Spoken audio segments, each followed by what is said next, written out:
What's up, everybody? Welcome. I got my boy Scott here. I'm Ed, and you know what? Megan couldn't make it again this time, and we miss her so, but it's a great interview, so please stick through.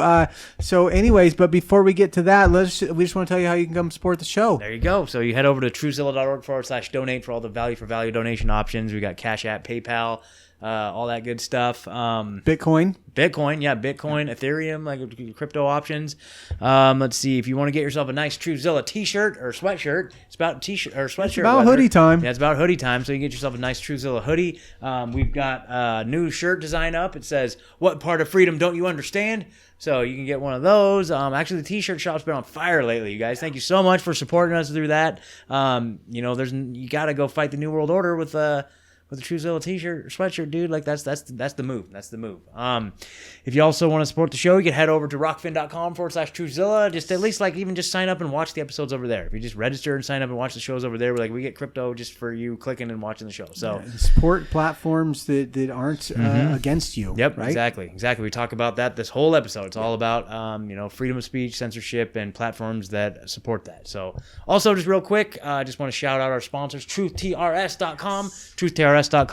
Like they have this amazing product called Advanced TRS. If you haven't heard about it, it's basically just a heavy metal detox spray that you spray in your mouth, and then it eliminates all the heavy metals out of your body. It's super cool.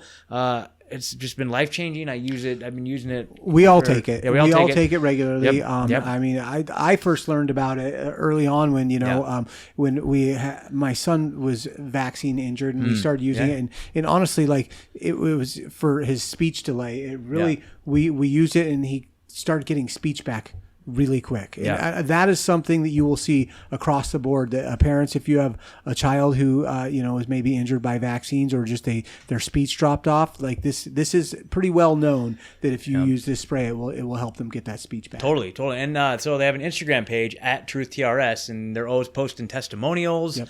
Go check it out. I think they posted one earlier about just that issue about a child, vaccine injured and was actually regaining speech in a pretty substantial amount of time.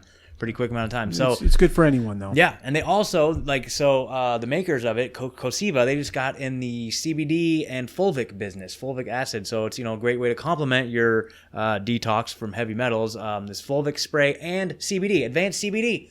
Super great, dude. So if you head over to truthtrs.com and go into the shop, they actually have the CBD and the fulvic spray and the advanced TRS, dude. It's just like boom, boom, boom. Can't beat it. So anyway, also definitely want to shout out our friend Cody's Crystals at Cody's_crystals on Instagram.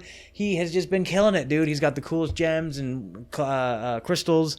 He's got those big blue dagger things, dude. I just love it. I like the big skulls. The skulls are pretty rad. So you guys, at least nothing else, go head over to at Cody's, plural, CODYS_crystals on Instagram. Give him a follow. He's got live streams. I need to write down. I need to figure out when his live streams are, because I know he does regular weekly live streams where he walks through and showcases all the different things that he has for sale. So go check out his live streams. They're super entertaining. Yeah. Cody's a friend of the show. He's just super awesome. And literally we would not be able to do the show without him. And we're super grateful for his support. And so head over to Cody's Crystals, give him a follow, and tell him Truthzilla sent you. So I think if you can't support the show, the other way you can always support the show is like, share, and subscribe. I mean, I see the people. We've gotten some great comments recently on our iTunes or Apple Podcasts app, and those really help us, right? Keeping up with those 5-star ratings really helps us. So if you're able to do that, we would appreciate it as well. Totally, yeah, absolutely. Good call. Thank you, Ed. I always forget. All right, guys, enjoy the show.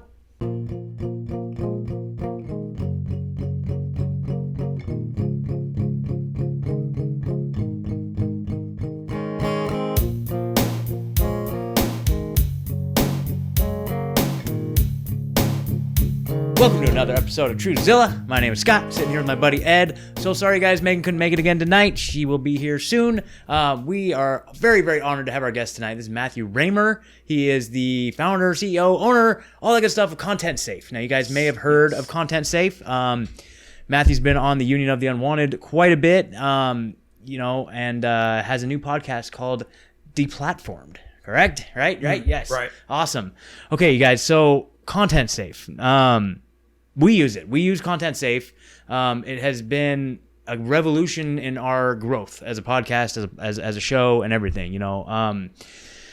I can't wait to get into some of just the fundamentals and the philosophies about what got you into this and kind of what motivated you to do this, because I feel like at the core of all of this, that's really the root of this problem is censorship, freedom of speech, and what to do about it. You know, you've taken a very dramatic step in coming up with a solution to it, you know. And so why don't we just start off? Why don't you explain what ContentSafe is? Well, simply stated, ContentSafe is a content redistribution service. So we take data that came from one platform and we spread it out to a variety of platforms. And we're a flexible architecture, so we can get data from pretty much anywhere as long as it's online. Yeah, that's pretty awesome.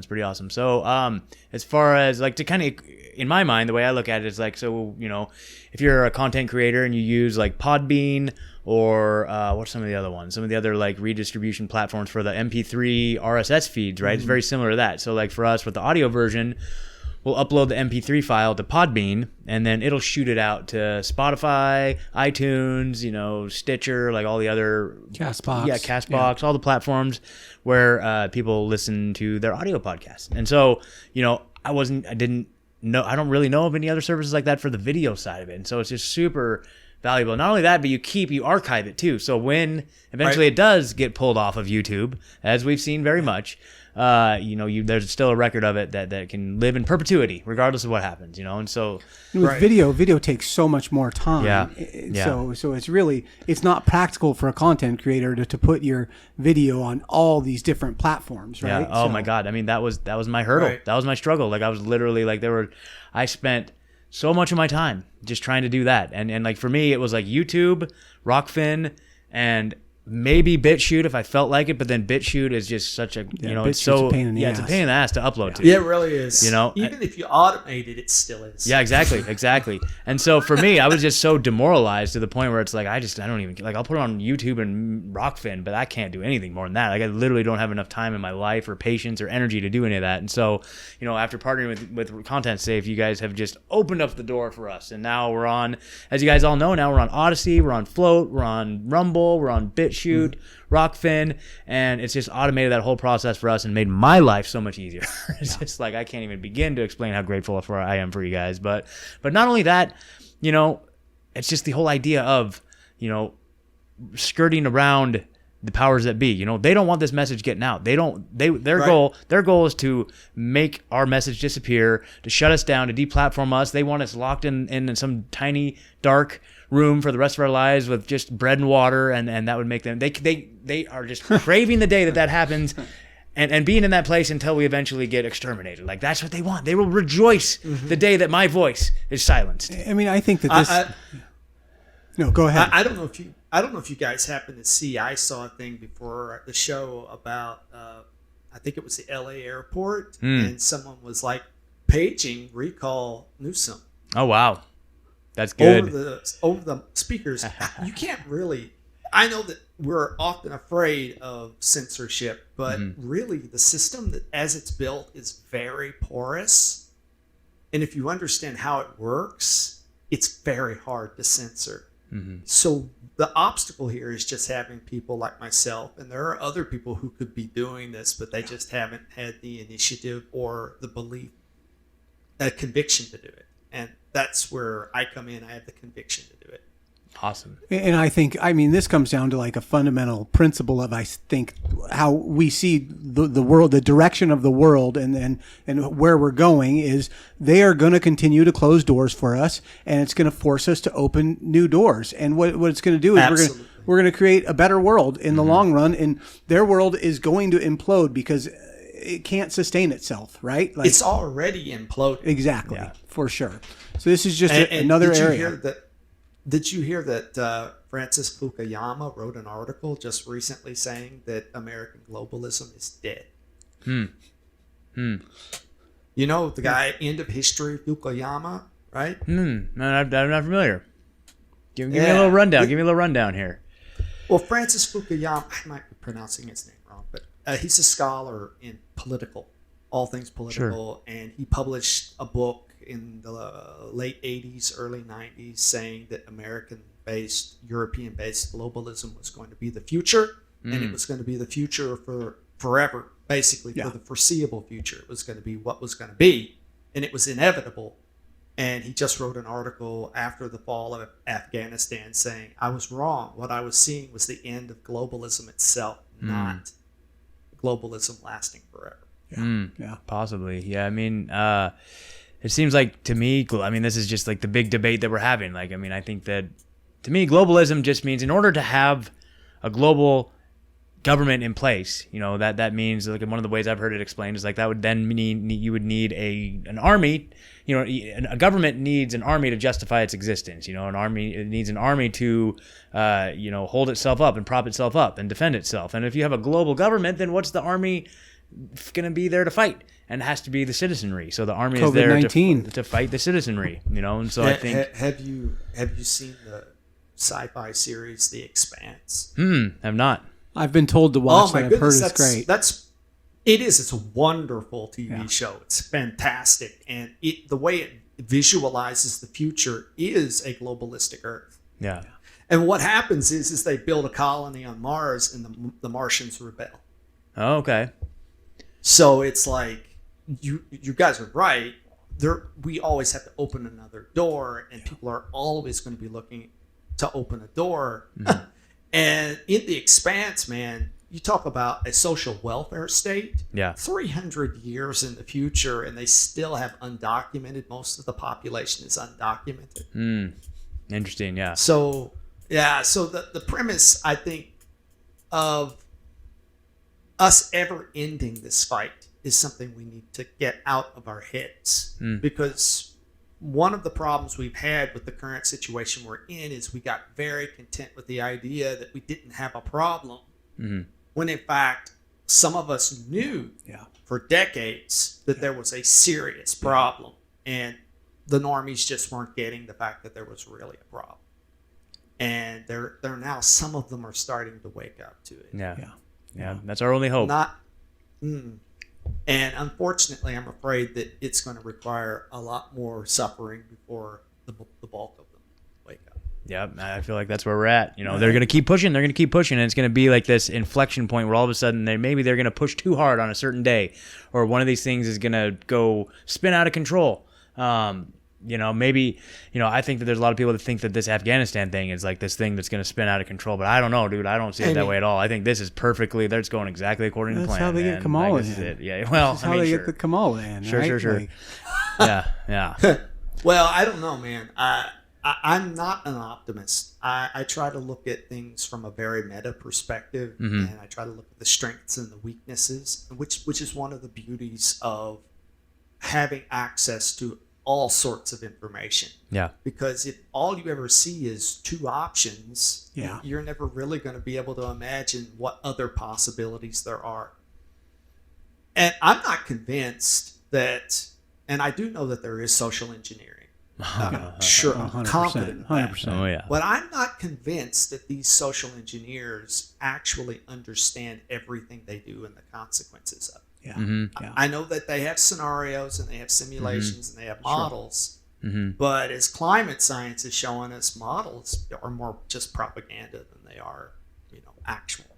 Yeah, and I think a lot of the fact that they don't take into consideration how resilient we are and how determined we are and how much we value our basic freedom and how much, we have resolve and we're connected to a higher source and how we are absolutely determined and we're not going to relent. I mean, they don't take that into consideration, and maybe they do to a certain extent, but I don't think they understand the depth. Well, I would say the breadth of it. That as they've pushed harder, like our community has leveled up. Oh right?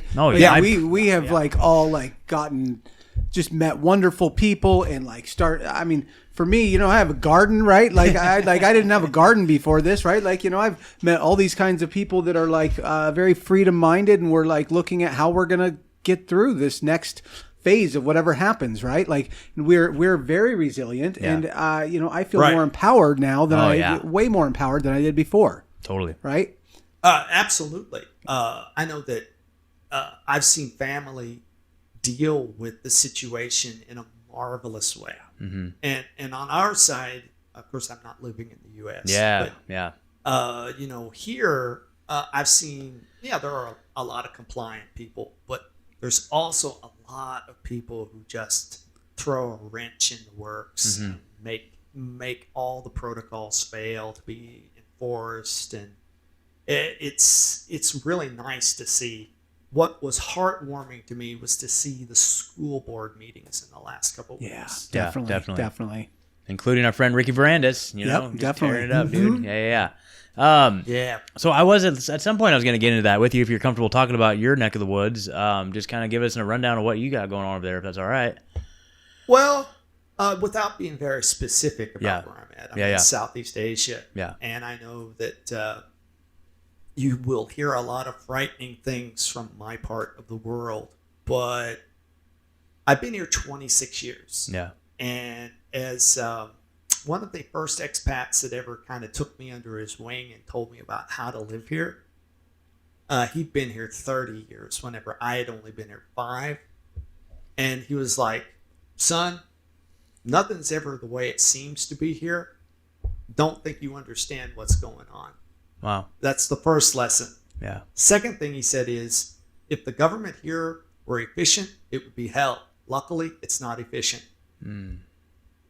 So we get a lot of press that says that they've got strict protocols and this and that and the other. But when you get on the ground, you could walk around, even though there's a fine for not wearing a mask. Nobody gets fined for not wearing a mask. The people who wear them are self-enforcing. Yeah. I just went to a restaurant this morning. It says on the door, no face shield, no mask, no entry. They actually had a sign posted right behind our table. We didn't wear face masks. We didn't wear shields. We ordered our food. We enjoyed our meal. No problem. So, America and the West, the level of compliance is, I just don't even understand it, because it's just not the same here. People just ignore it. Wow. There you go. It awesome. Is. I mean, we have the United States, like it varies a lot. We are to happen to be in one of the bad parts of it, but like horrible. But there are many states that, I mean, we hear from guests and just people we know and stuff that they don't follow any of these mandates at all either. So it depends on where you're at. My family is in Kentucky. Yeah, my family is in Kentucky. In fact, my office is in Kentucky, and my brother, just like he wore a mask once to get his driver's license renewed. Yeah. Man, or Kentucky, huh? That's definitely on the list. I know. Man, I'm looking at Tennessee. Tennessee. They have concealed carry, no permit inside the boundaries of the state. Wow. There you go. There you go. Yeah. My brother went from having 1 firearm to having 7 firearms over the whole lockdown period. There you go. Yeah. That's what you do. That's what you do. I think that's a lot of people have done that. Absolutely. So Matthew, we talk a lot about how on the show, like, our whole lives have prepared us for this. Our whole lives have brought us to a point where we are in this position now. Like, I never thought that I'd be sitting in front of a microphone, like doing the Freedom Cell thing, like putting on festivals. Like, this is not how I envision myself, but it's so weird. I've just kind of found on myself in this role. And same thing with Ed and then Megan too. Like we talk about this all the time. Like, what has happened? Like, the universe, it's crazy, man. It's crazy. So I feel like you also have very much, like you talked about, that you've seen behind the veil for decades. And, so give us a little rundown of your background. I know you obviously have to have some technical skills to do what you do, but give us like your background and like how you see yourself being put in this position as a freedom fighter, freedom of speech. Well, it's interesting.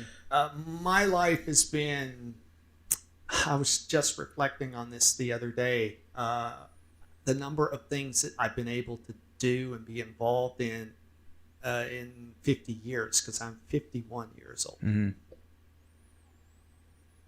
I started out in southern Indiana on a farm. My dad, at the age of 16, was telling me the bankers control the world. Ooh, okay. Right on. Yep. Right. And he was a subscriber to all sorts of independent newspapers, because back then, of course, there's no internet yet. And I'm still to this day a little curious how he managed to end up involved in that.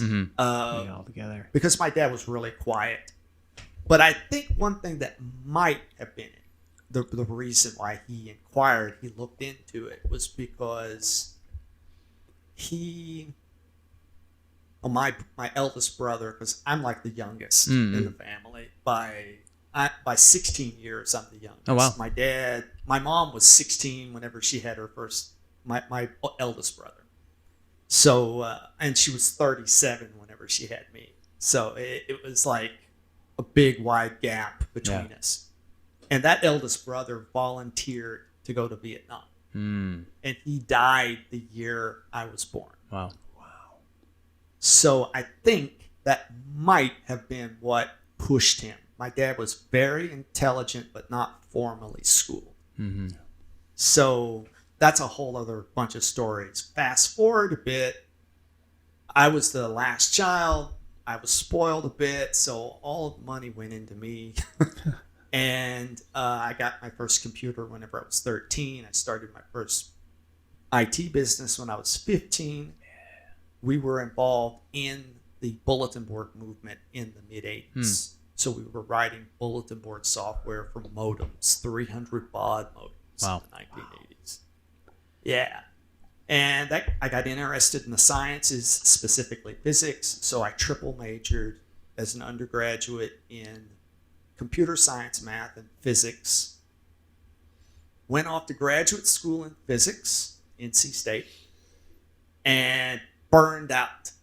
Had perfect grades, but I burned out, and I realized, I'm smart enough, I can do whatever I want to do. And I liked physics. To this day, I still follow the electric universe and all of that stuff because I find that fascinating. Still stay in touch with my classmates who are all heads of hospitals and all sorts of stuff now. And but I didn't want to do it the rest of my life.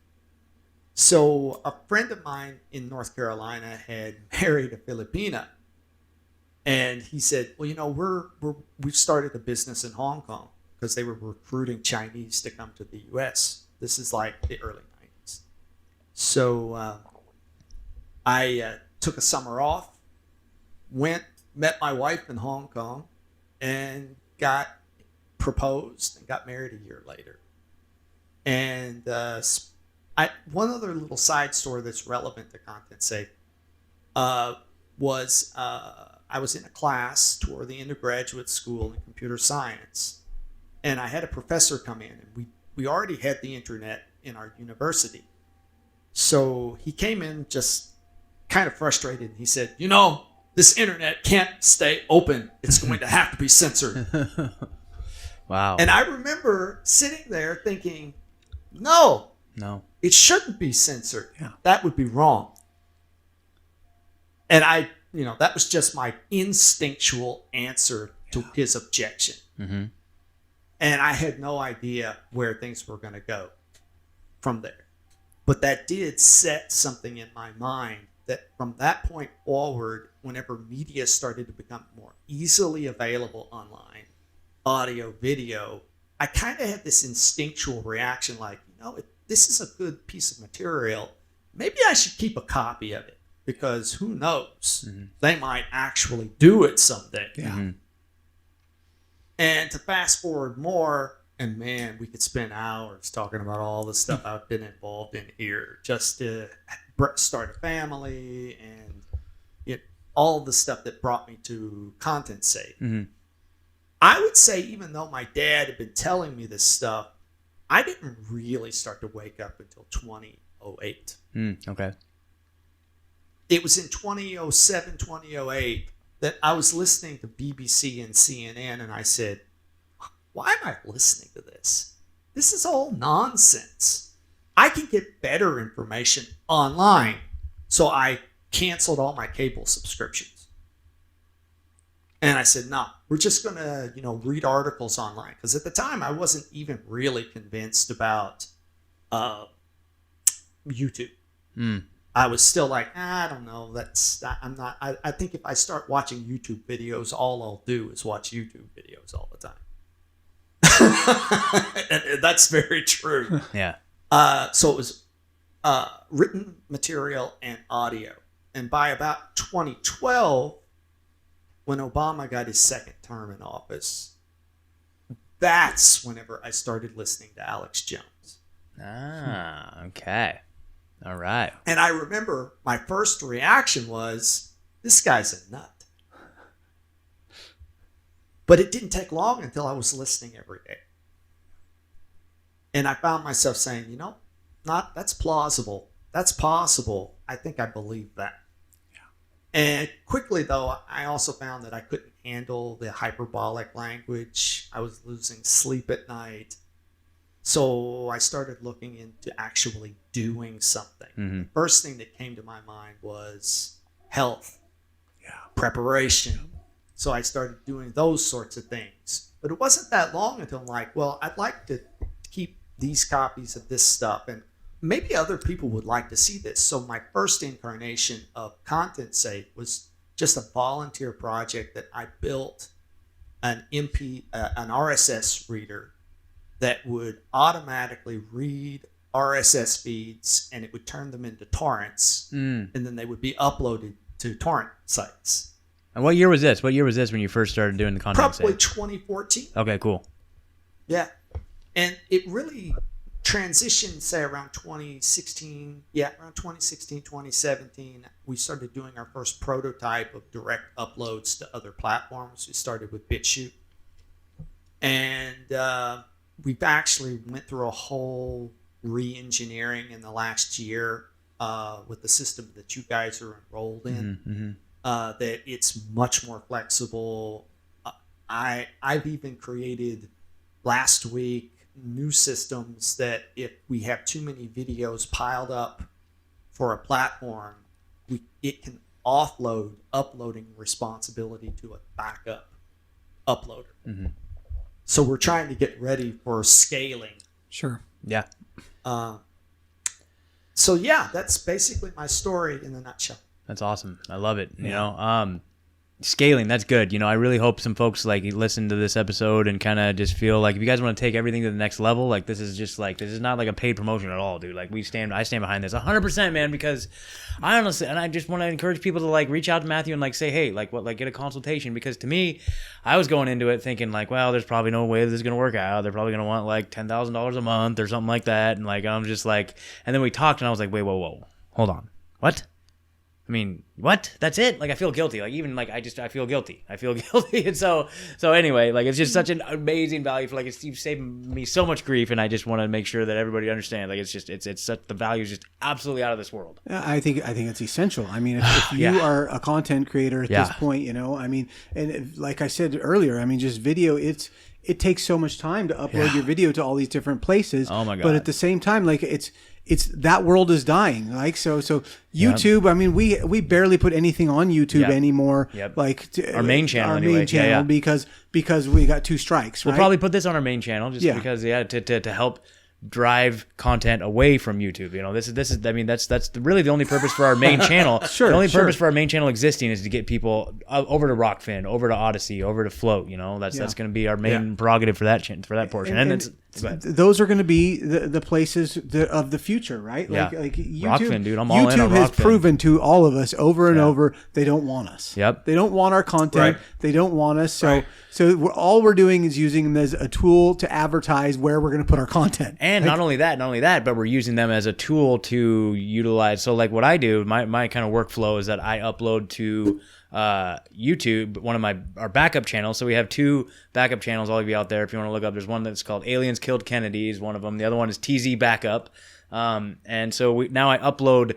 Well, first it was just Aliens Killed Kennedy. I would Don't go there. Go to our Rockfin. Well, go I'm saying, to our Odyssey. I'm just saying, if you guys anyway. But what we're doing is we're using YouTube against them. So what I do is I upload to YouTube one of our backup channels, and then ContentSafe, Matthew takes that video file and then distributes it everywhere else. So I'm basically using YouTube to distribute this to everywhere else. So basically using them against themselves, which is great. I love it.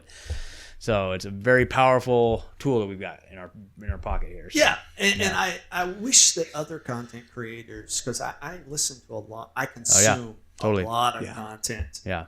Which is one of the other reasons I like this as a business. Yeah, totally. Because I get the opportunity to consume content. Totally.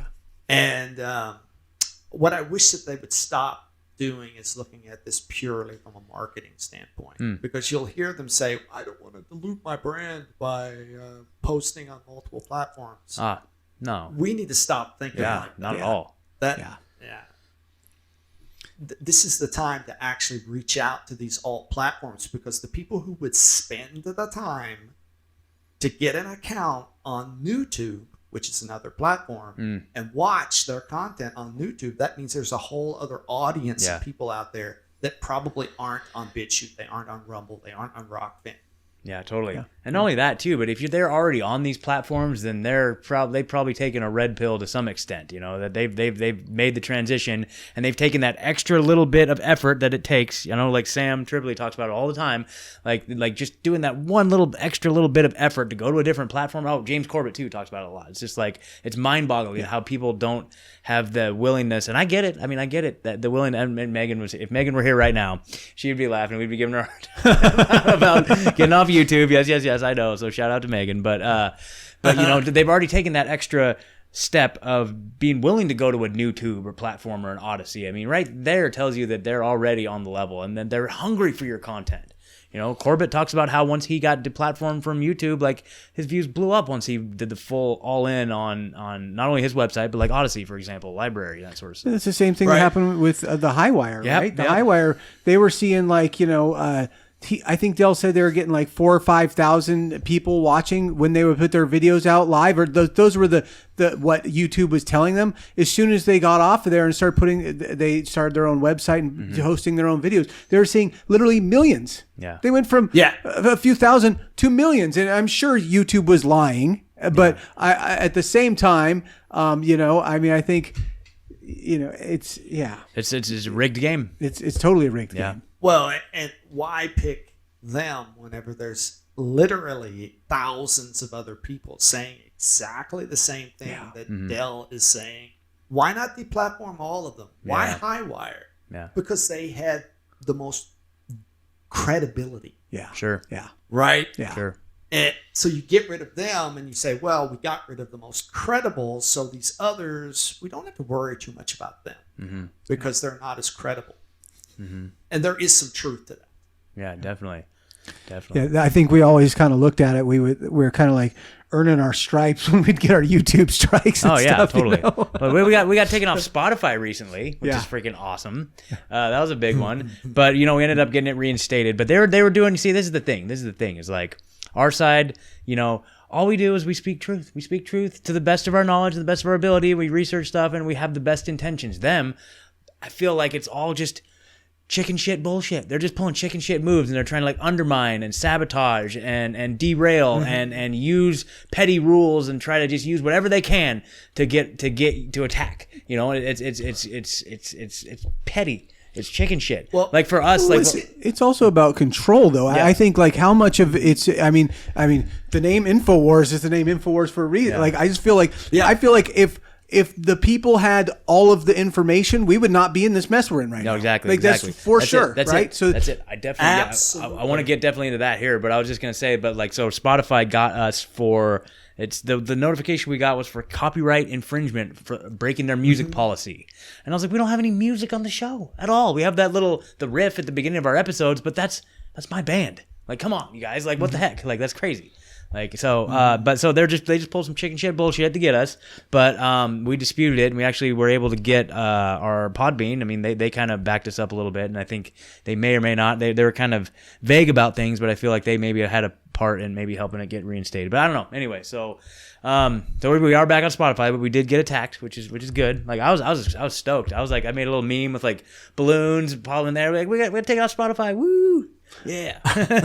I do want to make one side note that's not on that specifically, but just because I just listened to your last episode with Ricky on the ripple effect, and he was trying to remember who got the video pulled from Rumble. And that was us. That was us. We got our 10 stages of genocide, which YouTube didn't kick off. It's still on YouTube. So Rumble pulled a video of ours, and we appealed it, and they said nope, this violates our policy for violence. They said it was violent, And I'm like, okay, it's a little documentary. Yeah, it's a documentary we made. It's like a 20-minute documentary about the 10 stages of genocide. I remember it. Yeah, I see it on BitChute. Yeah. And so anyway, somehow YouTube thinks it's okay, but Rumble censored, which is kind of weird because I saw an article yesterday. Cumulus Media, who hosts Dan Bongino and what's the other guy? Ben Shapiro. Ben Shapiro. Yeah. They're mandating vaccines for all their employees. And I know that Bongino is one of the stakeholders in Rumble. So I don't know, dude. There might be some fakies around here or something. But well, I know some really good content creators over on Rumble, yeah. And I'm actually trying to reach out to them. Are you familiar with Viva Frey? It's an attorney in Montreal. I don't think so. Mm-hmm. I think the Grimerica guys know them. Okay. There's a Canadian, and then there's an American attorney, Robert Barnes. Yeah, Robert Barnes. The attorney totally. Representing Alex Jones. Yeah, right? yeah. Oh, yeah. And they're having a lot of success on Rumble. Good. A lot. Good. And he is very representing people against vaccine mandates and all sorts of stuff like that. I really would like to have him as a client. Absolutely. Hey, the great client. If you get a hold of Robert Barnes too, let me know, dude. That'd be badass. I see you posting all his stuff all the time in the Union chat channel, so that's awesome. Big fan. He's got great stuff. Yeah, he's on point. First people, he's one of the first people to point out the problems with the approved CV-19 vaccine. Oh, totally, absolutely. Yeah, I've been following his work for a minute. In fact, just today I heard him on good old Alex Jones talking about. Made a good observation that I hadn't even thought of. It's like, okay, so now that the Pfizer shot has been FDA approved, doesn't that mean that all the other emergency use authorizations need to be revoked? Moderna, AstraZeneca, what's the other one? Freaking Johnson & Johnson. So now that they've got an approved vaccine or approved shot, all the other emergency use authorizations are invalid, right? So. Right. I see your point. Yeah. I see your point. But again, this comes down to they will do whatever they want, right? Yeah, it doesn't matter, right? And that's right. And I think but their narrative will be like, we only have this much vaccine, so we have to use everything we have, right? Mm-hmm. There's still people screaming that the third world hasn't gotten it yet. Yeah, that's it. You guys can't get your boosters yet because we need to put them over here. That's what I think from the World Health Organization. Yep, Tedros. That's a whole thing now. So now they're getting the script flipped on them. It's just all the scarcity model, right? It's just all marketing, really. It's just all marketing. Yeah, but I think that is a great. We can actually leverage that too. We could be like, okay, yeah. So all these third shots that you're trying to do, that's pretty racist. I feel like that's really racist that you want to do those third shots. Hey guys, here nobody pays for those vaccines. Totally. Yeah. Well, like we. Right. So what happens is they say they gave the vaccines to the country, right? Yeah. So they also give them matching funds to administer them.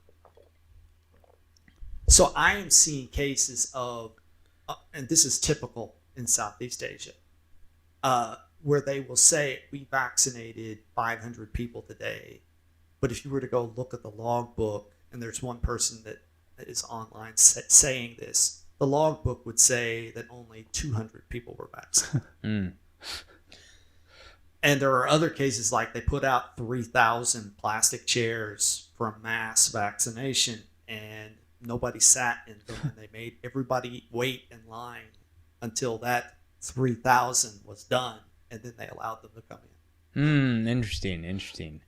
Huh? I mean, it's all just nonsense, man. It's all nonsense. It is complete nonsense for sure. But it's crazy. So, all right. So I want to go back to what Ed was talking about a minute ago, and I feel like this is exactly.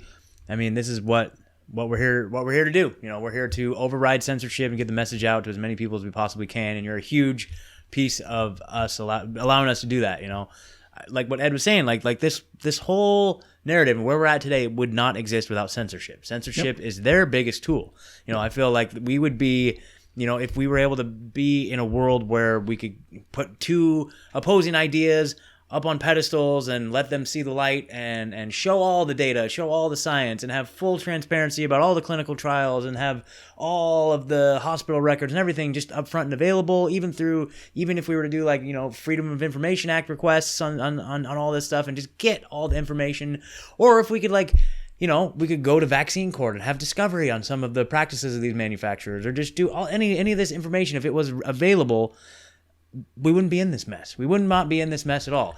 And I mean, we don't even need to do that, though. We just need the people that are bringing the other information are just being censored. If people were to just hear the information that's being censored, right? They don't even know. They don't even know that, was it Dr. Robert Malone, the inventor of the mRNA, is a whistleblower. They don't even know who he is, right? Like, they don't even know about Geert Vanderbosch, who was like a head of Pfizer vaccine developments. He's a whistleblower, right? Like, they don't know about like all these people that are within that system that have blown the whistle and predicted exactly what's happening and have said this is wrong. Like, they don't know that.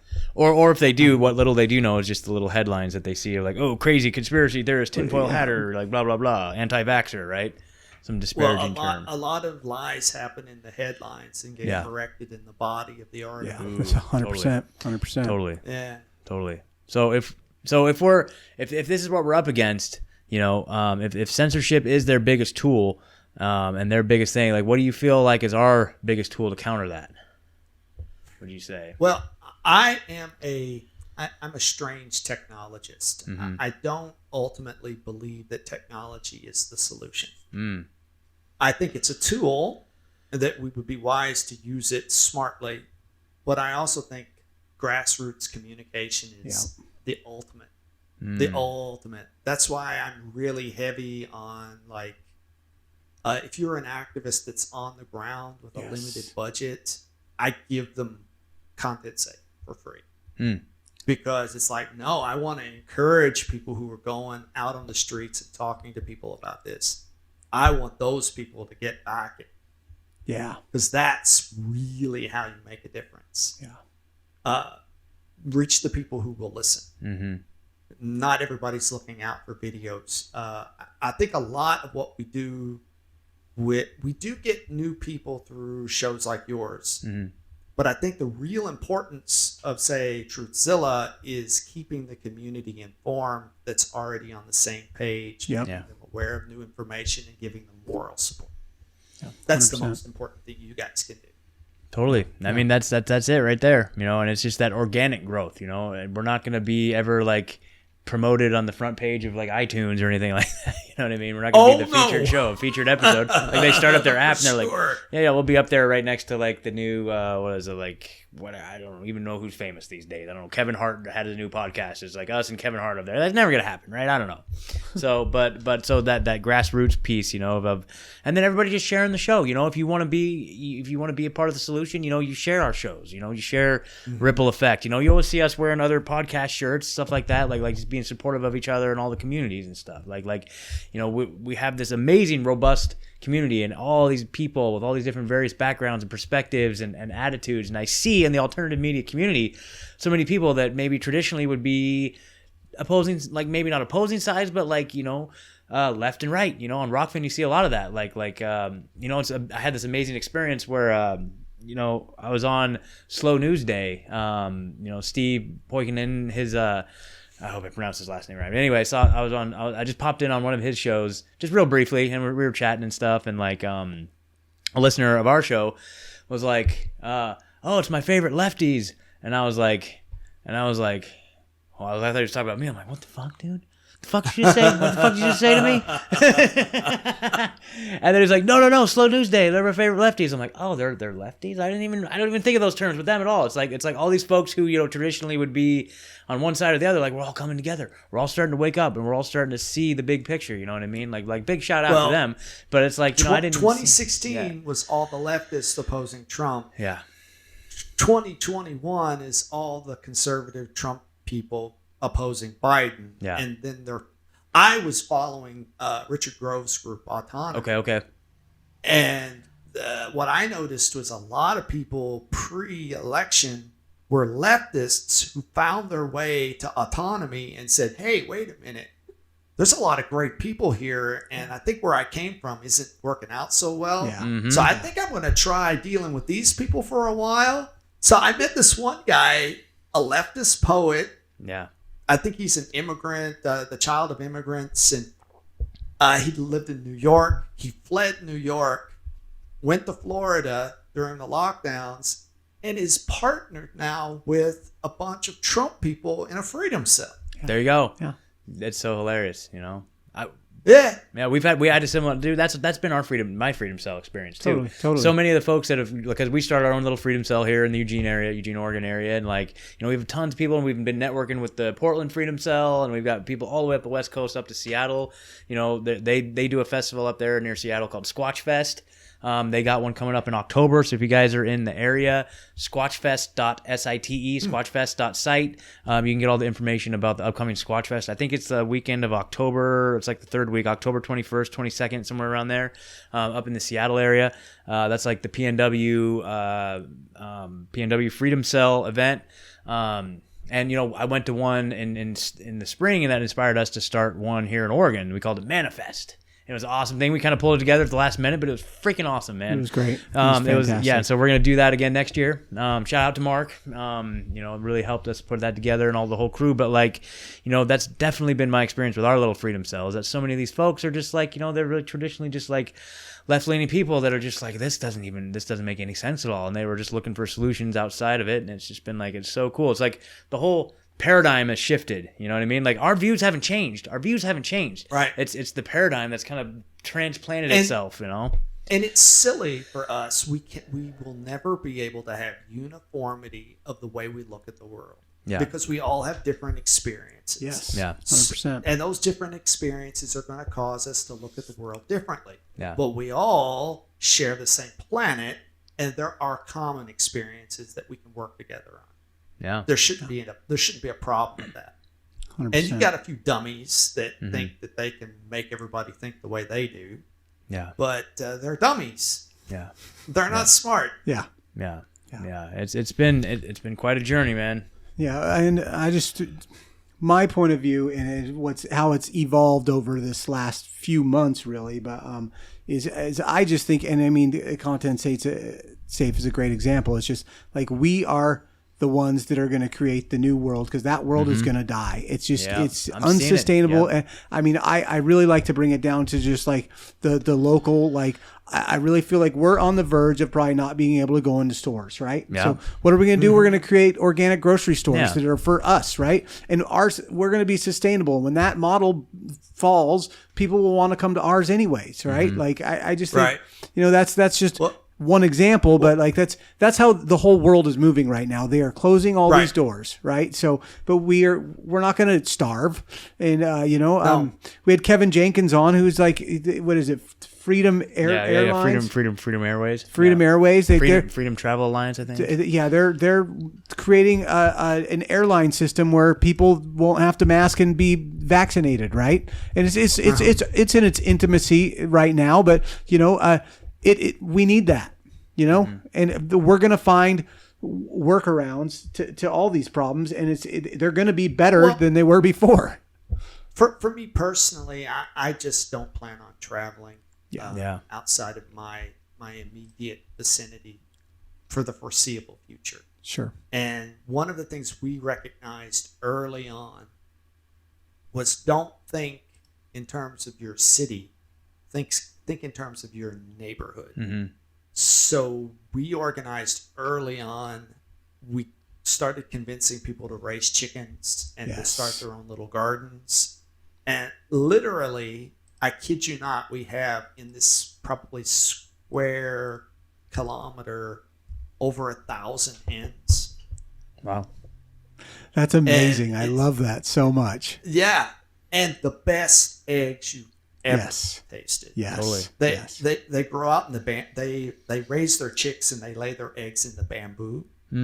So what we'll do is we'll hire someone by the hour to go and collect as many eggs as they can get from the bamboo. So we probably get maybe a couple dozen every other week, and then we still buy some from the store because supply up here is not a problem. Sure. We don't have a problem getting food. But we're trying to visualize in the future organizing on a much smaller scale. Yes. Because it's sustainable and everyone that's involved. That's fantastic. I love that so much. That really makes me want to Go reach out door to to my door. neighbors. Be like, hi. Like, just do a little Jehovah's Witness thing, put on your little bow tie, and be like, hi, I'd like to tell you, hello, my name's Ed. I'd like to tell you about the New World Order, please. Would you like to hear about the New World Order? I don't think I need to approach it like that, but just like, hey, you guys see kind of, there could be food shortages coming, right? Yeah. Like, I think everybody can see that, no matter what you believe. We don't have to, like, to butt heads on, like, an issue. There's like, hey, there could be food shortages. I think we should think in our community about how we can support each other. I think that's a great way of doing it. Yeah. You can tailor your narrative to what it is the person is ready to receive. Yeah. I had a neighbor before a lot of the mandates, even before the talk about mandates had begun. I had a neighbor who is like really high in the government here, and one night late, he asked that I come and speak to him. And I'm like, okay, what do you want to talk about? He said, like, my nephew was the one that told me. He said he wants to talk about all this stuff and your opinion about it. And he asked me to explain my views on American politics and local politics and talk about coronavirus and vaccines. And basically the approach I took was like, I don't think this guy's going to be ready to hear any Alex Jones level stuff. What he's going to be ready to hear is this safe? Or is there really a problem? No, there's not really a problem. Yeah. Is what they're proposing really a safe solution? No, I would have nothing to do with it if I were you. What would be the motivation for them doing this? Greed and power. And he's like, I believe all of that. Yeah. Yeah. You don't have to go any deeper than that. You don't have to. I believe all of that. Yeah. Mm-hmm. People are still stuck with the belief that the government really, truly cares about our health and safety, and that they're doing everything they can, and that the media is doing they're being criticized unfairly, and they're doing, despite all the criticism, they're doing a really good job about keeping us informed, and that these big pharmaceutical companies want nothing more than the most healthy population on the face of the planet. And that's why I just don't even talk to those people. I don't even, I'm sorry, but like at the same time, that's why we come back to the only way this works is we build a better world. Yeah. Right? Like they're going to hold on to that as long as they possibly can until it's totally imploded on them. Oh, and also that Trump it's everything's Trump's fault. That's the other piece of that too. Yes. Well, I mean, you don't have to like Trump to think that there's a problem. Yeah. And of course, Trump was saying at his Alabama speech that everybody should get the shot. Yeah, exactly. So, what the fuck is that, man? No. He's repeatedly said that. So he's still talking about the shots because even though the mass media doesn't tell you, like he's rallying all around right now. Yep. He's going all around. Yep. He better come correct with that vax stuff, man. Like, I don't know. Like, I hear clips and it's just all the same. That's why I'm like you guys. I just don't even bother. Yeah. I remember I was talking with a client back in 2015. And he's like, well, he didn't like Trump. Yeah. I didn't even think the guy was going to be elected. Yeah. And I said, look, I've just decided that this is in 2015. I said, I've decided that I can't wait on anybody to save me. Yes. Mm-hmm. Yes. Mm-hmm. No saviors. I have to save myself, my family, and anyone else that will listen. Yeah. Awesome. Yeah, absolutely. Well, shoot, Matthew. So what's next with ContentSafe? Like, I know you're innovating over there. Like, what are some of your moves that you're making? Well, one thing as far as promotion is the podcast. Yeah. Oh yeah, tell us about that. Yes. And I am going to be talking with the Raymer guys. They get the honor of being the absolute first group to be interviewed by me for Deplatformed. Yeah, they're the first one to schedule. Dude, they've been through the ringer. They've been through the ringer. Yeah. And they are definitely in a very difficult position. Yeah. I would not want to be in their position. Yeah. So there's Deplatformed, which is going to be unique. I think it's unique in the way I do it. I approach it by producing a monologue first on a topic, and I focus primarily on asking questions, providing a little bit of context so the questions make sense. And I try not to give a perspective. What I'm trying to do is generate a cloud of questions around a variety of perspectives, and then I can get guests to come and answer some of the questions. And I think this is a great way to spur conversation because that's what I want to do. Yeah. And as I can get more people involved, it also helps me formulate more questions. Yeah. Because I found that I cannot take one position on anything anymore. Yeah. I have to take a variety of positions because, well, there's so much propaganda out there. How do you know what's true and what's false unless you do a lot of comparison? So promotion-wise, that's what's coming, and it's looks like it's going to be starting to heat up in September. Awesome. Technologically, we've got a lot of platforms supported. I think we're up to a dozen different platforms. And what I'm stepping back and doing now is internal stabilization of monitoring to make sure that we know what's going on. And with these platforms, they will change things, and we have no formal agreements with these platforms. So we could kind of get kneecapped occasionally where someone changed how something worked. Totally. And it causes a video not to upload. Yeah. So we have to have better monitoring.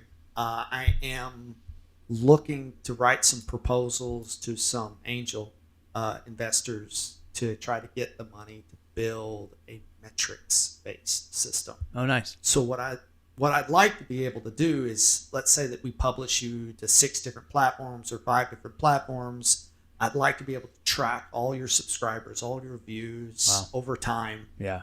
And be able to give you all those metrics like you could get, perhaps better than what you could get at YouTube.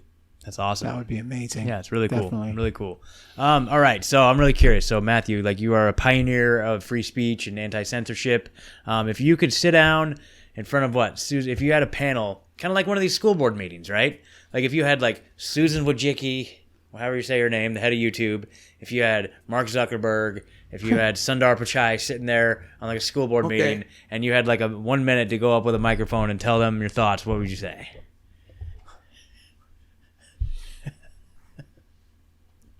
I would probably ask them questions. Okay. I know I would not get answers. Yeah. Maybe I would get half-hearted answers. But my first question would be, do you feel that humanity has the capability to make their own decisions? Who do you think you are to make decisions for other people?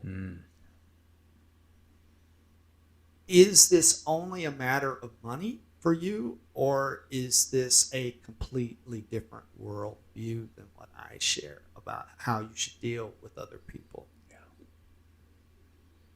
And maybe one snarky question. So how much is your soul worth? Yeah. How much baby blood have you drank today, boy? Okay, sorry. You know that my family's a lot like me. And whenever we see the Queen of England and we see how old she is, I say, that's what a glass of baby blood will do for you. Yep. A glass of baby blood a day keeps the Grim Reaper away, man. Man, it's so funny that you're talking about the Alex Jones thing. So I'm looking here at my last internet search right before the show. Ed and I was looking at what microphone does Alex Jones use? And here we go. It looks like an Electro Voice RE20. There you go. So that's on my wish list right here. So anyway, we're to upgrade our technology around here. Okay. So funny. All right. Sorry. All right. So Matthew, tell the folks how they can find you. ContentSafe. Set up because like when we first started, like you said, hey, let's do a Zoom call. Let's talk about it. How can people reach out to you and get something like that going if they're interested? Well, you can go to our website, contentsafe.co. We have an onboarding form there where you can fill up and answer a few questions that we would like to know so that we kind of get an idea of how big you are, how many videos per day, per week that you're publishing, what platforms you are on, what platforms you'd like to be on. And then we'll have an interview because I really like to get to know everybody. Mm-hmm. Yeah. I don't visualize having 1 million clients. That's not the type of business we're running. I imagine at the furthest extent, maybe it's possible in our wildest dreams to have 1,000 clients. But I don't even think it's going to get that big. So I really think that it's going to be small enough that I can get to know everybody. Yeah. And that's one of my other goals. I want to be able to consume content and to know the people that produce the content so that I can schedule a Zoom call and say, hey, what's your opinion about this? Totally. Yeah. Totally. So there is a selfish motive here. I really do want to know more. Well, I think you've leveraged your interest and your passion into something that's, that supports you, and you're doing such a great service. Like, you're just right in that Venn diagram of just like, bam, right where you need to be. It's super cool. I'm honored to be able to work with you because, like I said, like, you just make my life so much easier, man. With you guys. Yeah, and I know I'm always shooting you messages, and that's the other thing too, like, just so accessible, so helpful, because we'll upload a video to one YouTube channel, and then that video will get taken down, we'll get a strike. I'm like, Matthew, I'm sorry, I got to make a third backup channel because all our channels have strikes, and you're super cool about just bam, no problem, we'll figure it out. So it's just like, man, I can't say enough. Like, you've made my life so much easier, and we're super grateful. And well, one of our working philosophies, and I've went round and round again with marketing people about this, and they say, force everybody to do it one way. Yeah. I'm like, no, I am not going to run this business that way. We are going to try as much as possible to accommodate the workflow that works for the client. Yeah. And we've got all this incredible open source technology. Yeah. It's all free stuff. Yeah. I don't think I've had to buy a license for anything related to ContentSafe. That's cool. And we can do all this interoperation between services, and I've got a really great team backing me. So while I am the primary architect, and I do often get my hands dirty, say taking what someone else wrote and maybe adjusting it, I still have a great team. It would be much more difficult to do this without them. Totally. Yeah. Awesome. Well, you're doing great work. Thank you for everything you do for us and for everybody else, and for just the movement and for freedom of speech in general. And man, can't wait we'll have to catch up again soon. Deplatformed, everybody. Check it out. Definitely. Where can we find Deplatformed? Oh, deplatformed.co. Okay. Right. Deplatformed.co. Now, one last thought there. We are planning, we're not quite ready, but we are planning that all of Deplatformed will first be published on IPFS. IPFS. Okay, and, cool. And then broadcast after that. Okay. All right. Maybe it's worth taking a moment for that. Can you briefly explain what IPFS is? Yeah. That interplanetary file sharing, right? Is that what that is? Interplanetary file system. System. Okay. And basically, IPFS is an improvement on BitTorrent. You guys have a little bit, BitTorrent, yeah, right. Well, with BitTorrent, you had to go around sharing a hash key to download a file, right? Well, in IPFS, you still have hash keys, but these all are connected to a file system like you would see in Windows. Okay. So that it has folders, it has individual files, and really, it's the future. Something like IPFS or IPFS itself is the future for content creators. Okay. Period. And what I find interesting is that, and this is another call, that it will not mean the end of platforms. What it will mean is that platforms need to be reimagined around communities instead of around servers. Okay, that's great. Down. I'm all the way down. Yeah, definitely. Because now you've got a disk. Yeah. Kind of a disk of all the content created everywhere on the internet. Nobody owns it. It's shared across the whole Perfect.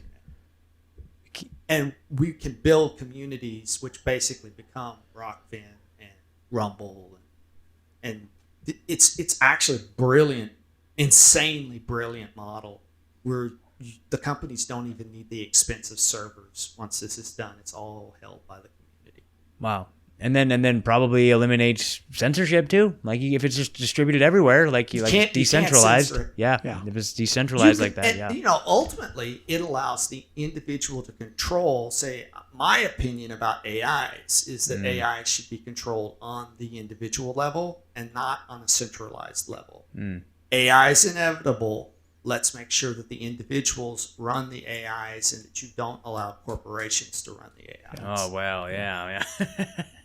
So then you have exchanges of data sets and all sorts of really cool stuff that would allow an individual to filter things coming in off of IPFS. Cool. Down. Yeah. As we start to innovate towards that direction, like let us know. Let us know. I would love to get involved with something like that as well. Totally. Yeah. Oh, sure. Me too. Yeah. In fact, I'm always looking out for the bleeding edge stuff, and what I'm hoping to do with ContentSafe is to let that be a stepping stone into this really other cool stuff. Cool. Yeah. Awesome. That's great. We're gonna be on this Fantastic. ride with you. All right, Matthew. Thank you so much, brother. Take care over there. Matt. Have a wonderful night. Yeah. Take care. There you go. That's good, man. I don't really understand that interplanetary. Yeah, it seems it's so like I get the BitTorrent stuff. I understand the idea of it. Yeah. But like logistically, just how it all works and how we create rock fins by communities. Well, so I think what he means is like so. Right now, we're like Rockfin has their servers, right? And Google has their servers, but this is going to be it's going to be distributed. Like torrents, how like that was their whole loophole is that like a little bit of the file gets stored over here, a little bit of the file gets stored over there, stored across everybody's systems. Yeah.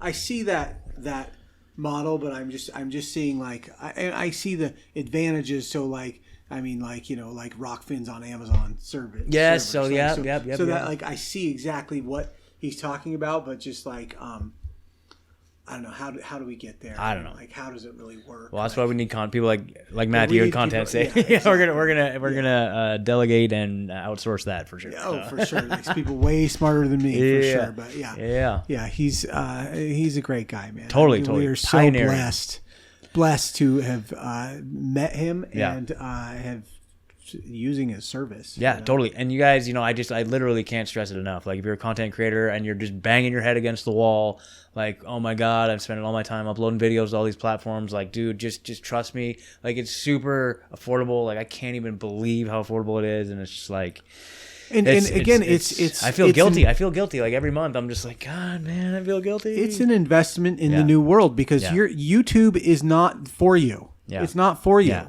And I think when I think like float.app, I think like those are amazing people, right? Like they're amazing people. I want to support them. I want to grow this community, right? Yep. So like, but if we didn't have ContentSafe, there's no way we'd be putting our videos on float.app every week. No, I wouldn't be able to do it. I literally couldn't do it. There's no way we could do it. Yeah. So, but it's an investment in the future of media, right? Yeah. Like, and you just, and people that think like you and are going to want to get the same truth out that you do. Yeah, totally. I think is necessary. It's the new world. It is. So yeah, contentsafe.co, everybody. Check it out. Yep. So, definitely. Anyway, anything else? I think that's good, man. I think at this point, I'll play Megan, and okay. I'd like to wish you all intellectual prosperity. Ding, ding, ding.